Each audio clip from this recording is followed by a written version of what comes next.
She asked one simple question: do you support holding fraudsters accountable? And everything fell apart. What happened next exposed something much bigger than just a chaotic hearing. In this case, Mr. Chairman, I'll yield back. Thank you. Gentleman yields back. Chair recognizes Ms. Pressley from Massachusetts. Thank you, Mr. Chair. Let me just begin by making this plain. Credible fraud must be investigated and prevented.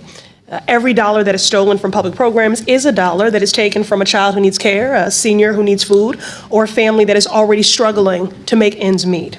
Ms. Robbins, I want to just begin with a basic question, and please answer yes or no. When someone is convicted of defrauding the public, do you believe that they should be held accountable? Yes.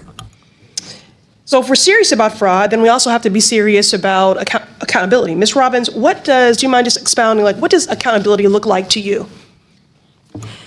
We want to prosecute everyone who's committed a crime, and we want to fire officials in the agencies that are liable for allowing the failure of internal controls. Okay, so Ms. Robbins, let me be more clear. What should happen to fraudsters who steal public dollars? They should go to jail. So in my opinion, accountability means restitution. It means consequences, like incarceration, that help ensure that it doesn't happen again, as a real deterrent and accountability. It means that money taken from families and the public is returned to them. But that is not the standard that is being set by Donald Trump, who is wielding his clemency authority to allow fraudsters to escape accountability altogether. Last month, my office published a clemency report titled Trump's Clemency Gap: How Trump's Pardons Are Ignoring the People Who Need Them the Most. I ask unanimous consent to enter this into the record. Thank you. Now to the witnesses who serve in the Minnesota State Legislature on the Fraud Prevention Committee, let's walk through these pardons for fraudsters, and we all care about fraud. So Ms. Robbins, Mr. Hudson, and Ms. Rarick, Donald Trump pardoned George Santos, who defrauded voters and owed them $370,000 in restitution to victims. Raise your hand if you oppose this pardon. Thank you, Mr. Ballou. Ma'am, I would have to look at the law and the facts of the case. We cannot know the facts of all these individual cases. Don't deflect. This is a very public case. You know who George Santos is. You know exactly what he did. We just agreed that, fraud is unacceptable. And you just talked about accountability. You said if people commit fraud and exploit the public good, that they should be incarcerated. So this is not a complicated question. So I will give you all one more opportunity. Ms. Robbins, Mr. Hudson, and Ms. Rarick. Raise your hand if you oppose the pardon of George Santos. Not playing this game. It's not a game. It's real life.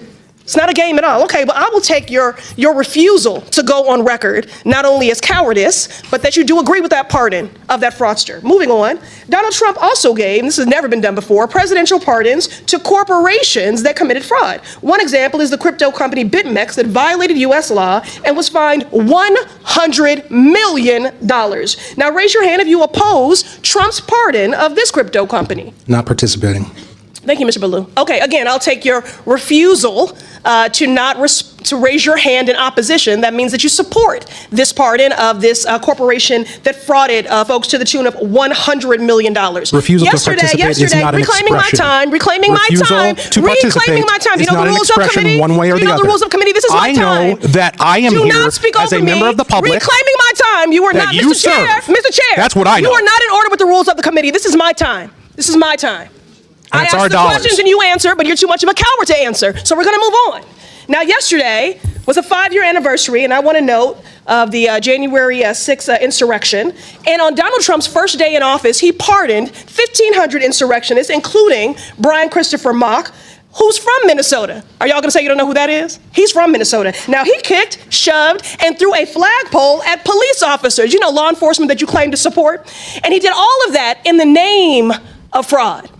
He was an election denier, so an election fraud lie. Now, he claims he did these things in the name of patriotism, but really he's just a criminal. So raise your hand if you oppose Trump's pardon of this Minnesota individual. Ma'am, this grandstanding nonsense this is not grandstanding. Exactly this is what Minnesotans hate about D.C. This is accountability, and you are hypocrites. So again, I will take your refusal. Mr. Chairman, order, decorum. She's off the rails. Reclaiming my time. I'm not off the rails, please. You are totally off the rails. Nancy, enough with your tropes. Give me my time back. Order, Mr. Chairman. If Republicans were serious about reclaiming my time, You my constituents. You have no time left. You don't get to accuse me of things. You're out of time. You're out of time. We're done here. And at least 10 Mr. Chair, she's out of time. Time's expired. Out of order and out of time. Ms. Pressley, you've already secured your MSNBC spot tonight. Your time's required. I'm looking for Chair accountability, recognizes Ms. and you Mace want to from run from South the Carolina. accountability Chair of your recognizes king Ms. Mace. and this administration. Thank you, Mr. Chair Chairman. recognizes Ms. And Mace. Mr. Chairman, I agree. She's You going to be a don't care great about host on hungry children. You wanna be MSNBC. cutting This is back. my I time. wouldn't want to jump I in front of reclaim Ms. my Mace if time. I were you, Ms. Pressley. I reclaim my time. This is my time. I wouldn't want to interrupt Ms. Mace. It's her time. Chair recognizes Ms.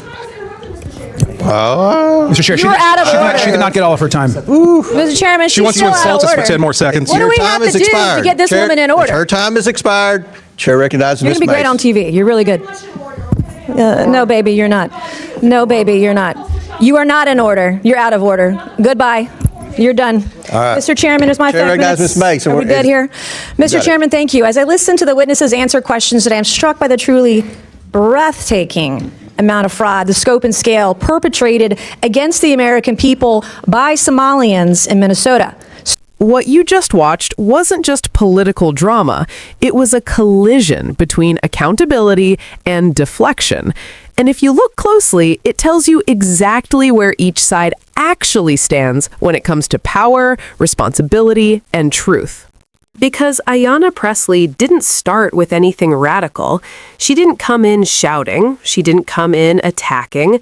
She began with a principle that every single person in that room already agreed to.